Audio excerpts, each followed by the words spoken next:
Vamos olhar agora alguns conceitos que precisamos reforçar para entrar nas operações com números fracionários.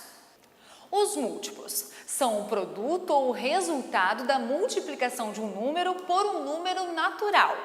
Os múltiplos de 2 são os que resultam de multiplicar o 2 pelos números naturais. Assim, 2 multiplicado por 1 é um múltiplo, 2 por 2 igual a 4 é outro múltiplo, 2 por 3 igual a 6, outro múltiplo e assim por diante.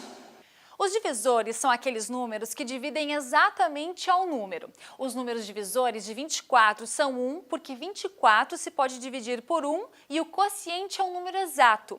Então, o 1 é um divisor de 24.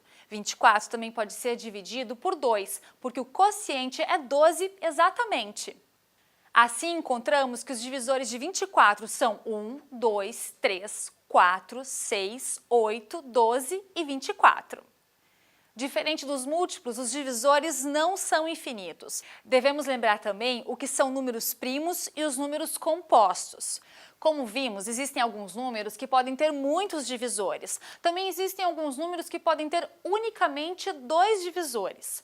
O número 1 é o divisor sempre de todos os números e todo número permite a divisão por ele mesmo.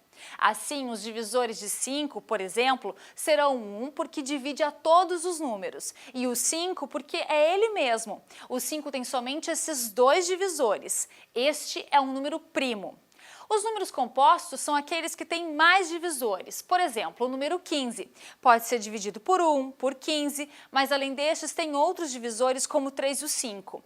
É necessário lembrar dos critérios da divisibilidade para saber quando um número pode ser dividido entre outros. Estes critérios estão determinados pelas seguintes regras. O 2 é divisor de todos os números pares. Lembramos que são números pares aqueles que terminam em 0, 2, 4, 6 ou 8. 14 se pode dividir por 2 porque 14 é um número par. O 3 é divisível por um número sempre que somando seus algarismos for um múltiplo de 3.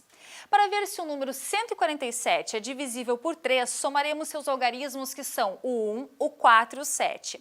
Com isso, teremos 12. Como 12 é múltiplo de 3, 147 é divisível por 3. O 4 divide os números que terminam com 2 zeros, como o 100, o 200 e inclusive o 1000, porque olhamos somente os 2 últimos algarismos. E dividem também aqueles números cujos 2 últimos algarismos sejam múltiplos de 4. Por exemplo, 148. Olhamos os 2 últimos algarismos, 48. É um múltiplo de 4. Portanto, 148 é divisível por 4. O 5 divide todos os números que terminam em 0 ou 5. 180, por exemplo, é um número que termina em 0, então é divisível por 5. 1545 é um número que termina em 5, portanto, é divisível por 5. O 6 divide aqueles números que cumpram com os critérios de 2 e de 3. Quer dizer, com os números pares que ao somar seus algarismos resulte em um múltiplo de 3. Está cumprindo os 2 critérios. Por exemplo, o 186 é divisível por 2 porque é um número par. É divisível por 3 porque a soma entre 1, 8 e 6 é 15. Dessa maneira, 186 é divisível por 6.